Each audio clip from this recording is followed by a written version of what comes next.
اور بالآخر قابیل نے حابیل کو کسی طریقے سے قتل کر دیا اور یوں دنیا و آخرت کا خسارہ اٹھایا۔ ارشاد باری تعالیٰ ہوا تو اس کے نفس نے اسے اپنے بھائی کے قتل پر راضی کر لیا تو اس نے اسے قتل کر دیا، پھر وہ نقصان اٹھانے والوں میں سے ہو گیا۔ ناظرین، حابیل کو قتل کرنے کے بعد قابیل حیران اور پریشان ہوا کہ اب اس لاش کو کیا کرے، کیونکہ اس وقت تک کوئی انسان مرا ہی نہ تھا۔ چنانچہ ایک وقت تک وہ لاش کو پشت پر ڈال کر پھرتا رہا۔ پھر جب اسے لاش چھپانے کا کوئی طریقہ سمجھ نہ آیا تو اللہ عز و جل نے انسانوں کی تدفین کا طریقہ سکھانے کے لیے ایک کوا بھیجا۔ چنانچہ یوں ہوا کہ دو کوے آپس میں لڑے، ان میں سے ایک نے دوسرے کو مار ڈالا۔ پھر زندہ کوے نے اپنی چونچ اور پنجوں سے زمین کرید کر گڑھا کھودا، اس میں مرے ہوئے کوے کو ڈال کر مٹی سے دبا دیا۔ کوے کا واقعہ دیکھ کر قابیل کو شرم آئی کہ مجھے اس کوے جتنی بھی سمجھ نہ آئی کہ اپنے بھائی کی لاش چھپا لیتا۔ پھر قابیل نے بھی زمین کھود کر حابیل کی لاش کو دفن کر دیا۔ حابیل کو قتل کرنے کے بعد قابیل کا بہت برا حال ہوا۔ چنانچہ ایک روایت ہے کہ جب قابیل نے اپنے بھائی کو قتل کر دیا تو اسی دن سے اللہ تعالیٰ نے اس کا ایک پاؤں پنڈلی سمیت اس کی ران کے ساتھ ملا دیا اور یہ قیامت تک یوں ہی ملا رہے گا۔ اس کا چہرہ سورج کی طرف کر دیا گیا کہ جس طرف سورج گھومتا اسی طرف اس کا چہرہ گھوم جاتا تھا۔ حضرت عبد الرحمن بن فضالہ رحمت اللہ علیہ سے روایت ہے کہ جب قابیل نے حابیل کو قتل کر دیا تو اللہ تعالیٰ نے اس کی عقل زائل کر دی اور دل میں سمجھنے کی صلاحیت ختم کر دی۔ یہ اسی طرح رہا یہاں تک کہ مر گیا۔ قابیل کا اخروی عذاب بھی بہت سخت ہوگا، جیسا کہ حضرت عبداللہ رضی اللہ تعالیٰ عنہ سے روایت ہے کہ رسول اللہ صلی اللہ علیہ وآلہ وسلم نے ارشاد فرمایا، کسی جان کو ظلماً قتل نہیں کیا جاتا مگر اس کے خون ناحق میں حضرت آدم علیہ السلام کے پہلے بیٹے کا حصہ ضرور ہوتا ہے، کیونکہ اسی نے پہلے ظلماً قتل ایجاد کیا۔ اس سے معلوم ہوا کہ قیامت کے دن قابیل کو قتل کے گناہ کی سزا ملے گی اور ان قاتلین کے گناہ قتل کی بھی سزا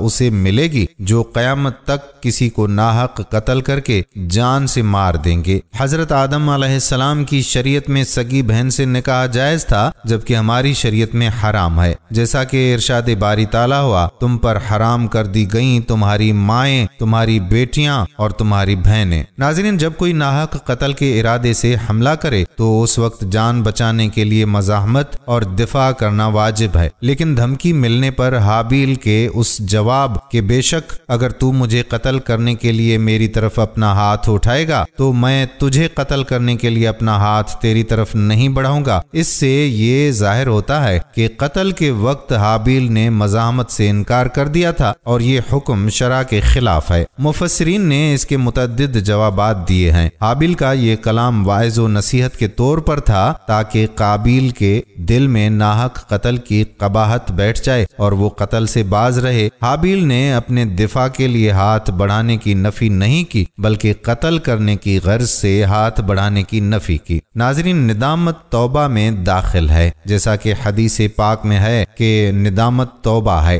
لہٰذا جب قابیل نے اظہار ندامت کیا تو وہ توبہ کرنے والوں میں سے ہو گیا۔ پھر اس کی توبہ قبول کیوں نہ کی گئی؟ اس کا جواب یہ ہے کہ وہ ندامت توبہ میں داخل ہے جو گناہگار پر ہو، اور قابیل کی ندامت اپنے گناہ قتل پر نہ تھی بلکہ اس پر تھی کہ دفن کا طریقہ کوے سے کیوں معلوم ہوا، خود اس کے اپنے ذہن میں یہ طریقہ کیوں نہ آیا۔ حابیل و قابیل کے واقعے میں ہمارے لیے بہت سے درس اور بہت ساری نصیحتیں ہیں۔ گناہ ایجاد کرنا گناہ کرنے سے بھی زیادہ برا اور نقصان دہ ہے، کیونکہ گناہ کرنے کی صورت میں اپنے ہی گناہ کی سزا ملے گی، جبکہ گناہ ایجاد کرنے کی صورت میں اپنے گناہ کے ساتھ ساتھ بعد میں ارتکاب کرنے والے تمام افراد کا گناہ بھی کھاتے میں آئے گا، اور یوں اس کے گناہوں کا میٹر مسلسل چلتا ہی رہے گا، اگرچہ دوسروں کو بھی ارتکاب گناہ کی سزا ملے گی۔ قابیل کے افعال بد سے ظاہر ہوا فتویٰ کہ کسی کو ناحق قتل کرنے پر ابھارنے اور فتنہ اور فساد کا ایک بہت بڑا سبب ناجائز عشق مجازی ہے، جس میں آج کل لوگ شرم و حیا کو بالائے طاق رکھ کر اور پردے کے اسلامی احکام کی پابندی نہ کرنے کی وجہ سے دھڑا دھڑ مبتلا ہو رہے ہیں، جس کی وجہ سے قتل و غارت گیری کا بازار بھی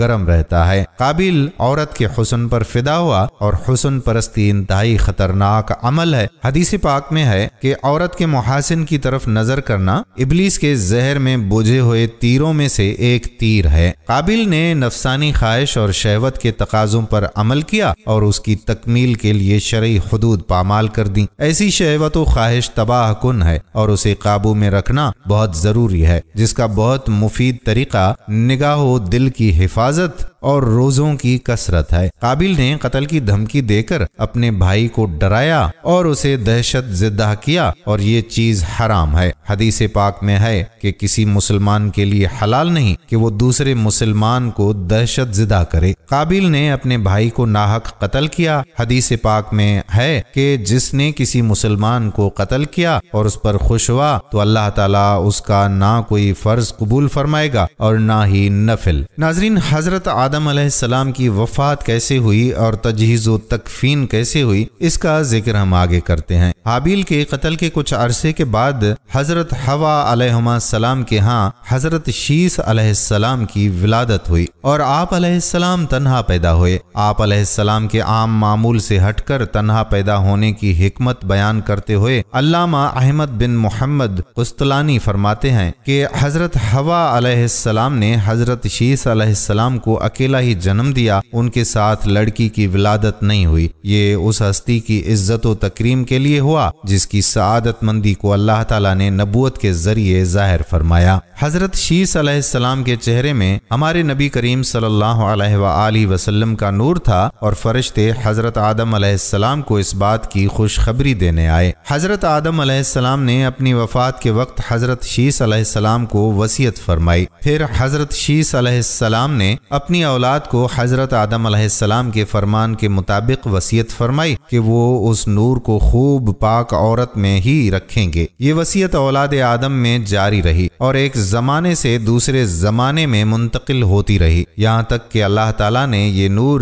حضرت عبد المطلب رضی اللہ تعالیٰ عنہ میں رکھا۔ ان کے ہاں حضرت عبداللہ رضی اللہ تعالیٰ عنہ کی ولادت ہوئی، جو کہ حضور نبی کریم صلی اللہ علیہ وآلہ وسلم کے والد محترم ہیں۔ آپ علیہ السلام کی وفات اور تجہیز و تکفین سے متعلق حضرت ابی بن کعب رضی اللہ تعالیٰ عنہ فرماتے ہیں کہ جب حضرت آدم علیہ السلام کی وفات کا وقت قریب آیا تو انہوں نے اپنے بیٹوں سے فرمایا کہ اے میرے بیٹو، میرا جنت کے پھل کھانے کو جی چاہتا ہے۔ چنانچہ بیٹے آپ علیہ السلام کے لیے جنتی پھل تلاش کرنے نکل گئے۔ انہیں سامنے سے فرشتے آئے ہوئے ملے جن کے پاس حضرت آدم علیہ السلام کا کفن اور خوشبو تھی۔ اس کے علاوہ ان کے پاس کلہاڑے، پھاوڑے اور ٹوکریاں بھی تھیں۔ فرشتوں نے ان سے کہا کہ اے حضرت آدم علیہ السلام کے بیٹو، تم کیا چاہتے ہو اور کیا تلاش کر رہے ہو؟ یا یہ کہا کہ تم کیا چاہتے ہو اور کہاں جا رہے ہو؟ انہوں نے کہا کہ ہمارے والد محترم بیمار ہیں اور انہیں جنتی پھل کھانے کی خواہش ہے۔ فرشتوں نے کہا کہ واپس لوٹ جاؤ، تمہارے والد کی عمر پوری ہو چکی ہے۔ پھر فرشتے حضرت آدم علیہ السلام کی روح قبض کرنے آئے تو انہیں دیکھ کر حضرت حوا علیہ السلام نے پہچان لیا اور آپ حضرت آدم علیہ السلام سے لپٹ گئیں۔ حضرت آدم علیہ السلام نے فرمایا، مجھ سے الگ ہو جاؤ، پہلے بھی مجھے تمہارے ذریعے ہی مصیبت پہنچی تھی، میرے اور فرشتوں کے درمیان راستہ خالی کر دو۔ فرشتوں نے حضرت آدم علیہ السلام کی روح قبض کی، انہیں غسل دیا، کفن پہنایا، خوشبو لگائی، آپ علیہ السلام کی قبر کھودی اور لحد تیار کی۔ پھر حضرت آدم علیہ السلام کی نماز جنازہ ادا کی، پھر قبر میں داخل ہو کر آپ علیہ السلام کو قبر میں رکھا، پھر اینٹیں لگائیں، پھر قبر سے نکل آئے اور اوپر سے مٹی ڈال دی۔ پھر فرمایا، اے اولاد آدم، تمہارے لیے تجہیز و تکفین کا یہی طریقہ ہے۔ حضرت آدم علیہ السلام کی تدفین کے مقام سے متعلق مورخین کا اختلاف ہے۔ مشہور یہ ہے کہ آپ علیہ السلام کو ہند میں اسی پہاڑی کے پاس دفن کیا گیا تھا جس پر آپ علیہ السلام جنت سے اترے تھے۔ بعض یہ کہتے ہیں کہ مکہ میں جب جبل ابو قبیس کے پاس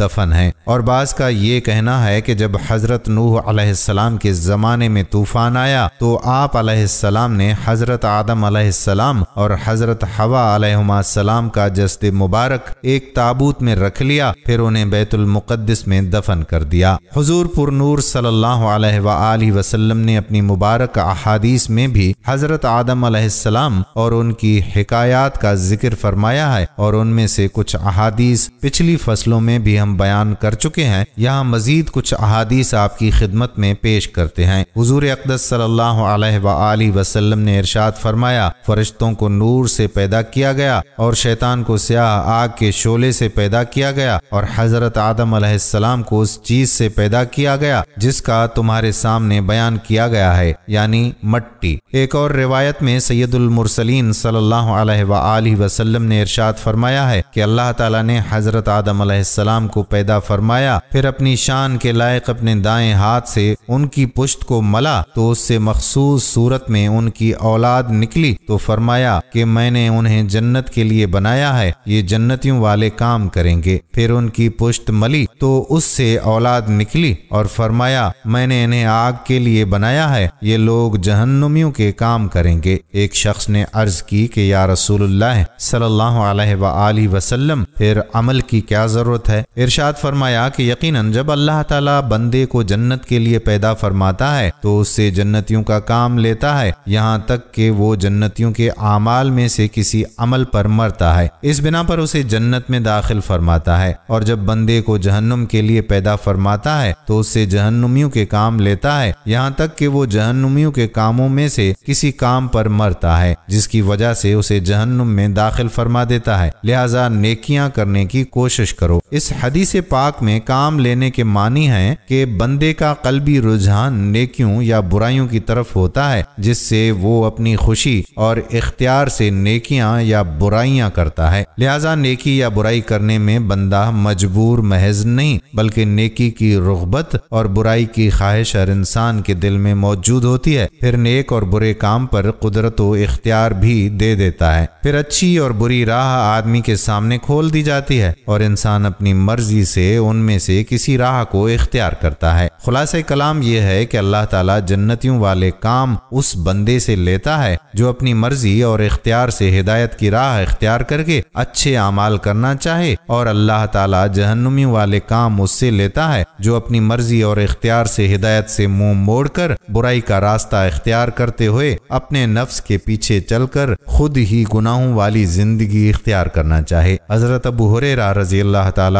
عنہ سے روایت ہے کہ رسول اللہ صلی اللہ علیہ وآلہ وسلم نے ارشاد فرمایا کہ جب اللہ تعالیٰ نے حضرت آدم علیہ السلام کو پیدا کیا تو ان کی پیٹھ پر ہاتھ پھیرا تو ان کی پشت سے ان کی اولاد کی روحیں نکلیں جنہیں اللہ تعالیٰ قیامت تک پیدا فرمانے والا ہے، اور ان میں سے ہر انسان کی دو آنکھوں کے درمیان نور کی چمک دی۔ پھر انہیں حضرت آدم علیہ السلام کے سامنے پیش فرمایا۔ انہوں نے عرض کیا کہ یا رب یہ کون ہے؟ ارشاد فرمایا کہ یہ تمہاری اولاد ہے۔ آپ علیہ السلام نے ان میں ایک شخص کو دیکھا تو ان کی آنکھوں کے درمیان کی چمک پسند آئی۔ عرض کی کہ یا رب یہ کون ہے؟ ارشاد فرمایا کہ حضرت داؤد علیہ السلام۔ عرض کی کہ یا رب ان کی عمر کتنی مقرر فرمائی ہے؟ ارشاد فرمایا کہ 60 سال۔ عرض کی کہ اے میرے رب میری عمر میں سے 40 سال انہیں بڑھا دے۔ حضور اکرم صلی اللہ علیہ وآلہ وسلم نے فرمایا کہ جب حضرت آدم علیہ السلام کی عمر ان 40 سالوں کے علاوہ پوری ہوئی تو ان کی خدمت میں موت کا فرشتہ حاضر ہوا۔ حضرت آدم علیہ السلام نے کہا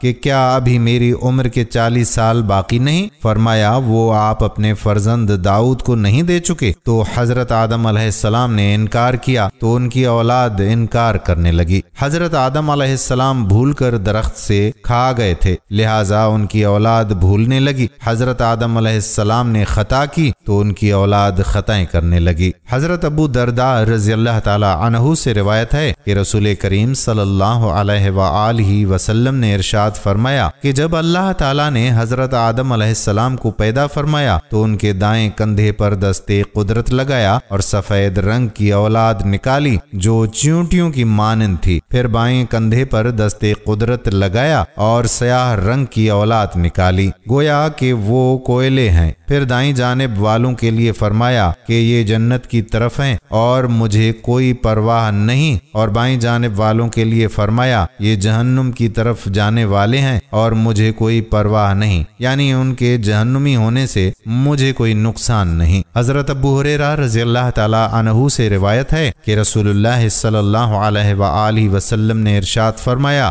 حضرت آدم اور حضرت موسیٰ علیہ السلام نے اپنے رب عز و جل کے سامنے مباحثہ کیا جس میں آدم علیہ السلام حضرت موسیٰ علیہ السلام پر غالب رہے۔ حضرت موسیٰ علیہ السلام نے کہا کہ آپ وہی آدم ہیں جنہیں اللہ تعالیٰ نے اپنے دستہ قدرت سے پیدا کیا، آپ میں اپنی خاص روح پھونکی، آپ کو اپنے فرشتوں سے سجدہ کرایا، اپنی جنت میں رکھا، اس کے باوجود آپ نے اپنی لغزش کے سبب لوگوں کو نیچے زمین کی طرف اتار دیا۔ حضرت آدم علیہ السلام نے فرمایا آپ وہی موسیٰ ہیں جنہیں اللہ تعالیٰ نے اپنی رسالت کے لیے چن لیا اور ہم کلامی کا شرف بخشا، آپ کو تورات کی تختیاں عطا کیں جن میں ہر چیز کا کھلا بیان ہے اور اپنا راز کہنے کے لیے مقرب بنایا۔ بتائیں آپ کی معلومات کے مطابق اللہ تعالیٰ نے میری تخلیق سے کتنا عرصہ پہلے تورات لکھ دی تھی؟ کہا کہ 40 سال پہلے۔ حضرت آدم علیہ السلام نے فرمایا کیا آپ نے تورات میں پڑھا ہے کہ آدم علیہ السلام نے اپنے رب کی فرما برداری سے لغزش کی تو کامیاب نہ ہوئے؟ کہا کہ ہاں۔ حضرت آدم علیہ السلام نے فرمایا کہ کیا آپ میرے اس عمل پر کلام کر رہے ہیں جس کے بارے میں اللہ تعالیٰ نے میری تخلیق سے 40 سال پہلے لکھ دیا تھا کہ میں یہ عمل کروں گا؟ نبی کریم صلی اللہ علیہ وآلہ وسلم نے ارشاد فرمایا بس یہ فرمایا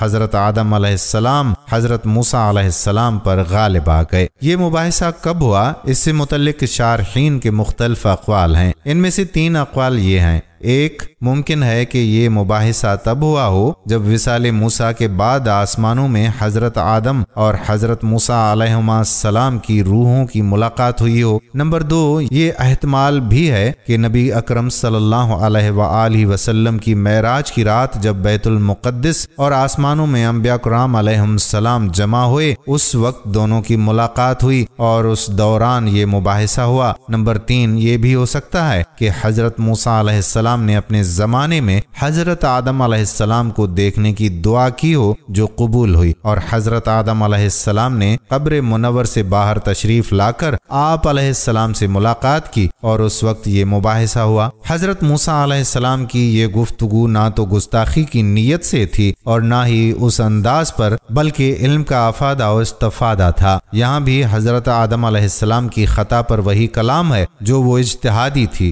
گناہ نہ تھا، کیونکہ انبیاء کرام علیہ السلام ہر چھوٹے بڑے گناہ سے معصوم ہوتے ہیں۔ حضرت موسیٰ علیہ السلام کی نظر ظاہری واقع ہونے والے واقع پر تھی، جبکہ حضرت آدم علیہ السلام کا جواب چونکہ حقیقت پر مبنی تھا اس لیے آپ حضرت موسیٰ علیہ السلام پر غالب رہے۔ حضرت انس رضی اللہ تعالی عنہ سے روایت ہے کہ رسول اکرم صلی اللہ علیہ وآلہ وسلم نے ارشاد فرمایا قیامت کے دن ایمان والے جمع ہوں گے اور کہیں گے کہ کاش ہمارے رب کی بارگاہ میں کوئی ہماری سفارش کر دے۔ پھر وہ حضرت آدم علیہ السلام کے پاس آئیں گے اور عرض کریں گے کہ آپ تمام انسانوں کے والد ہیں، اللہ تعالیٰ نے خاص اپنے دستہ قدرت سے آپ کی تخلیق فرمائی اور آپ کو اپنے فرشتوں سے سجدہ کروایا اور آپ کو تمام چیزوں کے ناموں کا علم دیا۔ یہ فضائل یقیناً برحق ہیں، لیکن اس کے باوجود آدم علیہ السلام شفاعت کی ابتدا کی ہمت نہ کریں گے بلکہ اپنا عذر پیش کریں گے اور بالآخر شفاعت کی ابتدا کا معاملہ حضور سید المرسلین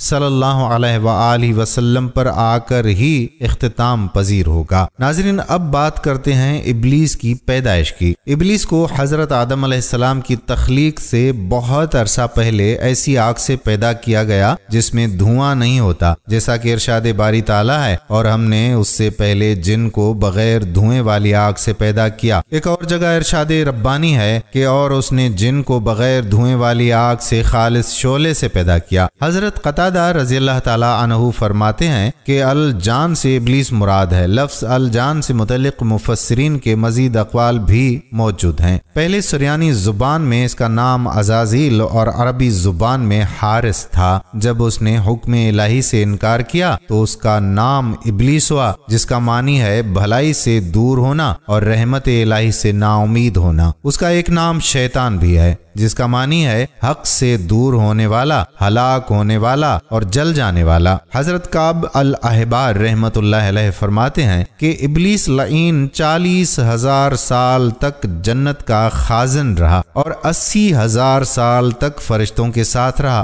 20,000 سال تک اس نے فرشتوں کو واعظ کیا، 30,000 سال تک کروبین فرشتوں اور 1,000 سال تک روحانین فرشتوں کا سردار رہا اور 14,000 سال تک عرش کے گرد طواف کرتا رہا۔ آسمان دنیا میں اس کا نام عابد، دوسرے آسمان میں زاہد، تیسرے آسمان میں عارف، چوتھے آسمان میں ولی، پانچویں آسمان میں متقی، چھٹے آسمان میں خازن، ساتویں آسمان میں عزازیل لکھا تھا اور لوح محفوظ میں اس کا نام ابلیس لکھا تھا اور یہ اپنے انجام سے غافل تھا۔ اللہ اکبر! ابلیس اس قدر عبادت گزار اور اتنے اعلیٰ مقام پر فائز ہونے کے باوجود اللہ تعالیٰ کی خفیہ تدبیر کا شکار ہوا اور خدائے رحمان کی نافرمانی اور اس کے مقرب بندے حضرت آدم علیہ السلام کی بے ادبی میں مبتلا ہو کر اپنی عبادت و ریاضت کا ثواب بھی ضائع کر بیٹھا، مقام و منصب سے بھی محروم ہوا اور ہمیشہ کے لیے عذاب جہنم کا حقدار ٹھہرا۔ منقول ہے کہ ابلیس کا یہ انجام دیکھ کر حضرت جبرائیل اور حضرت میکائیل علیہما السلام رونے لگے تو رب تعالیٰ نے دریافت فرمایا کہ تم کیوں رو رہے ہو؟ دونوں نے عرض کی اے ہمارے رب، ہم تیری خفیہ تدبیر سے ڈرتے ہیں۔ ارشاد فرمایا تم اسی حالت پر رہنا، یعنی کبھی اللہ تعالیٰ کی خفیہ تدبیر سے بے خوف نہ ہونا۔ اسی طرح ایک روایت میں ہے کہ نبی اکرم صلی اللہ علیہ وآلہ وسلم نے حضرت جبرائیل علیہ السلام کو دیکھا کہ کعبہ مشرفہ کے پردے سے لپٹے نہایت گریہ و زاری کے ساتھ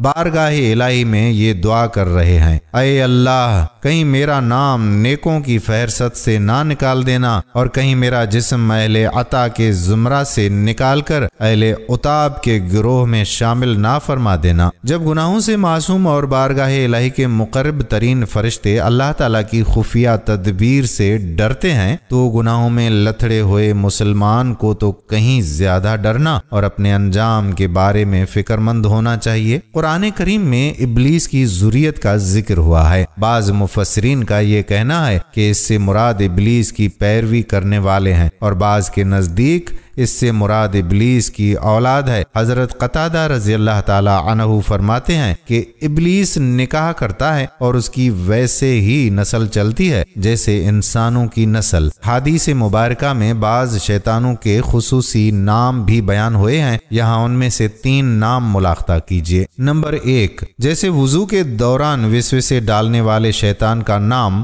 ولہان ہے۔ نمبر 2، تلاوت قرآن کے دوران وسوسے ڈالنے والے شیطان کو خزب کہا جاتا ہے۔ نمبر 3، نیند کی حالت میں خیالات ڈالنے والے شیطان کا نام لہو ہے۔ ان کے علاوہ روایات اور اقوال علماء میں بعض شیطانوں کے نام اجدہ، اشہب، حباب، داسم، صبر، وسواس اور خناس وغیرہ بھی مذکور ہیں۔ ابلیس کسی کو گناہ اور کفر و گمراہی پر مجبور بھی نہیں کر سکتا، بلکہ صرف اس کے دل میں وسوسہ ڈال کر اسے بہکانے کی کوشش کر سکتا ہے، اور جو لوگ اس کی پیروی کرتے ہیں وہ اپنے اختیار سے ہی کرتے ہیں۔ اسی وجہ سے ایک آیت میں وضاحت ہے کہ قیامت کے دن ابلیس کہے گا مجھے تم پر کوئی زبردستی نہیں تھی مگر یہی کہ میں نے تمہیں بلایا تو تم نے میری مان لی۔ نیز جو خود ہی اس کی طرف مائل ہوتا اور اسے اپنا دوست بناتا ہے وہی اس کے وسوسوں کا اثر قبول کرتا ہے، جیسا کہ ارشاد باری تعالیٰ ہے، بے شک اسے ان لوگوں پر کوئی قابو نہیں جو ایمان لائے اور وہ اپنے رب ہی پر بھروسہ کرتے ہیں، اس کا قابو تو انہی پر ہے جو اس سے دوستی کرتے ہیں اور وہ جو اس کو شریک ٹھہراتے ہیں۔ لہذا اس فریبی سے ہر مسلمان کو ہر وقت ہوشیار رہنے اور اس کے بہکاوے میں آنے سے بچنے کی سخت ضرورت ہے۔ شیطان اور اس کے پیروکار، خواہ وہ انسان ہوں یا جنات، سبھی جہنم میں جائیں گے اور اللہ تعالیٰ ان سے جہنم کو بھر دے گا۔ حدیث پاک میں ہے کہ جہنم اور جنت میں مباحثہ ہوا تو جہنم نے کہا کہ مجھ میں جبار اور متکبر لوگ داخل ہوں گے، جنت نے کہا کہ مجھ میں کمزور اور مسکین لوگ داخل ہوں گے۔ اللہ تعالیٰ نے جہنم سے فرمایا تم میرا عذاب ہو، میں جس کو چاہوں گا تمہارے ذریعے عذاب دوں گا۔ جنت سے فرمایا کہ تم میری رحمت ہو، میں تمہارے ذریعے جس پر چاہوں گا رحم کروں گا اور تم میں سے ہر ایک کو پر ہونا ہے۔ یاد رہے کہ کفار ہمیشہ دوزخ میں رہیں گے اور جو گناہگار مومن دوزخ میں جائیں گے وہ عارضی طور پر وہاں رہیں گے۔ اللہ تعالی ہمیں ابلیس کی پیروی کرنے سے محفوظ فرمائے، آمین۔ ناظرین، ابلیس کا دنیاوی انجام یہ ہوا کہ اللہ تعالی نے اسے اپنی بارگاہ سے ذلیل اور رسوا کر کے نکال دیا، خود بھی اس پر لعنت فرمائی اور قیامت تک کے لیے مخلوق کی لعنت کا توق بھی اس کے گلے میں ڈال دیا، جیسا کہ میں بیان کر چکا ہوں۔ مزید یہ کہ اس کی حسین صورت کو بدل کر اسے بد شکل روح سیاہ کر دیا، اس کی نورانیت سلب کر لی گئی اور اخروی انجام یہ ہوگا کہ اسے اور اس کے پیروکاروں کو اللہ تعالی جہنم میں ڈال دے گا۔ قرآن کریم میں اللہ تعالی نے عمومی طور پر تمام مسلمانوں کو اور بطور خاص اہل ایمان کو شیطان سے متعلق کئی مقامات پر خصوصی ہدایات اور تنبیہات فرمائی ہیں۔ یہاں ان میں سے کچھ ہدایات و تنبیہات آپ کی خدمت میں رکھتے ہیں۔ قرآن پاک میں ارشاد باری تعالیٰ ہوا، اور یاد کرو جب ہم نے فرشتوں سے فرمایا آدم کو سجدہ کرو تو سب نے سجدہ کیا سوائے ابلیس کے، وہ جنوں میں سے تھا تو وہ اپنے رب کے حکم سے نکل گیا۔ تو اے لوگو، کیا تم اسے اور اس کی اولاد کو میرے سوا دوست بناتے ہو، حالانکہ وہ تمہارے دشمن ہیں؟ ظالموں کے لیے کیا ہی برا بدلہ ہے۔ شیطان کی فتنہ انگیزی سے بچ کر رہنے کے لیے تاکید فرماتے ہوئے ارشاد ربانی ہوا ہے، اے آدم کی اولاد، تمہیں شیطان فتنے میں نہ ڈالے جیسے اس نے تمہارے ماں باپ کو جنت سے نکال دیا اور ان دونوں سے ان کے لباس اتروا دیے تاکہ انہیں ان کی شرم کی چیزیں دکھا دے۔ بے شک وہ خود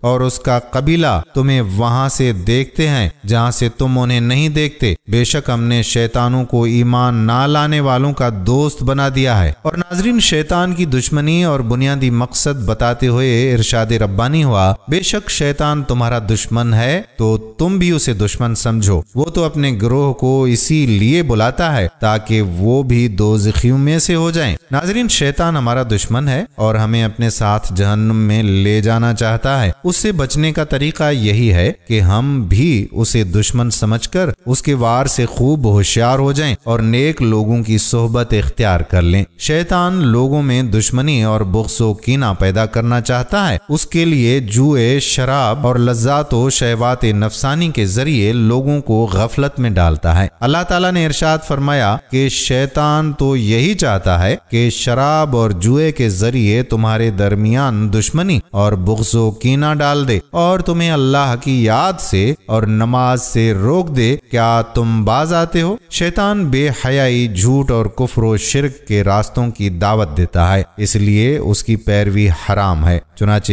ارشاد ہوا، اے لوگو، جو کچھ زمین میں حلال پاکیزہ ہے اس میں سے کھاؤ اور شیطان کے راستوں پر نہ چلو، بے شک وہ تمہارا کھلا دشمن ہے، وہ تمہیں صرف برائی اور بے حیائی کا حکم دے گا اور یہ کہ تم اللہ کے بارے میں وہ کچھ کہو جو خود تمہیں معلوم نہیں۔ ناظرین، شیطان کے لوگوں کو ورخلانے کے بے شمار طریقے ہیں، جن میں سے ایک طریقہ واردات بیان کرتے ہوئے اللہ تعالیٰ نے قرآن پاک میں ارشاد فرمایا کہ شیطان تمہیں محتاجی کا اندیشہ دلاتا ہے اور بے حیائی کا حکم دیتا ہے اور اللہ تم سے اپنی طرف سے بخشش اور فضل کا وعدہ فرماتا ہے اور اللہ وسعت والا، علم والا ہے۔ ناظرین، شیطان ہمیں حکم الہی بھلا کر کافروں، بد مذہبوں اور فاسقوں کی صحبت میں بٹھانا چاہتا ہے، تو یاد آنے پر